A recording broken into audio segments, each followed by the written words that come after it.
मैं अभी घर के मेन गेट तक पहुंचा था कि घर में एक जोरदार धमाका हुआ। मैंने अपनी लुटती हुई दुनिया की तरफ अंधाधुंध दौड़ लगा दी। कमरे में सब चीजें पूरी थीं, मगर सिलेंडर नहीं था। मेरी बीवी और 2 बच्चे शदीद जख्मी होकर फर्श पर तड़प रहे थे। मेरी नजर सबसे पहले अपनी बीवी पर पड़ी, जिसके चेहरे की जिल्द सिलेंडर के टुकड़ों ने तकरीबन टुकड़े टुकड़े कर दी थी। मुझे नहीं पता वो जिंदा भी थी कि नहीं, मगर मैं उसे अपने सीने से लगाए हबीबा हबीबा पुकारता रहा। मगर वो मुझे कोई जवाब नहीं दे रही थी। वो जब मुझसे नाराज होती थी तब भी ऐसा ही करते थे, मगर अब की बार शायद वो मुझसे ज्यादा ही गुस्सा हो गई थी। इसलिए मेरी समातें उसने अपनी आवाज से महरूम कर दी। मैं उसे जमीन पर रखकर अपने 3 साला बेटे की तरफ लपका, जिसके करहाने की आवाजें अब तकरीबन खामोश हो चुकी थी। मैं उसकी खून से लिथड़ी हुई पेशानी पर बोसे दे देकर उसे पुकारता रहा,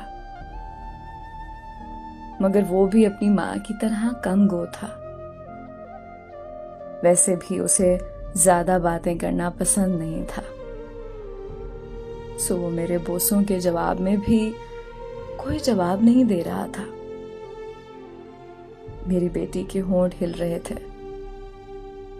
उसके होंठ बाबा बाबा की सदाओं का तासुर दे रहे थे, मगर उसके खुश्क होते हल्क से कोई आवाज बरामद नहीं हो रही थी। वो हूबहू मेरी कॉपी थी।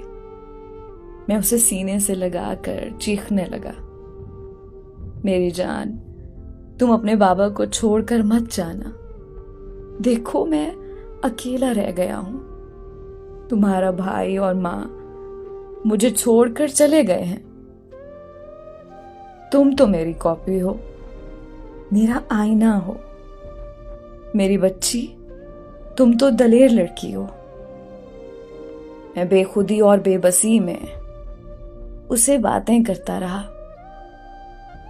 उसे जब नींद नहीं आती थी तो मुझसे बातें करते करते सो जाती थी। वो अब की बार भी सो चुकी थी। मैं आज भी अपने दिल के टुकड़े उंगलियों पर गिनता हूं, जो सिलेंडर के टुकड़ों से कहीं ज्यादा हैं। अब घर में सिलेंडर नहीं है और ना ही कैलेंडर है। मुझे साल की गुजरती तारीखों से कोई दिलचस्पी नहीं है, क्योंकि उनमें एक तारीख भी आती है।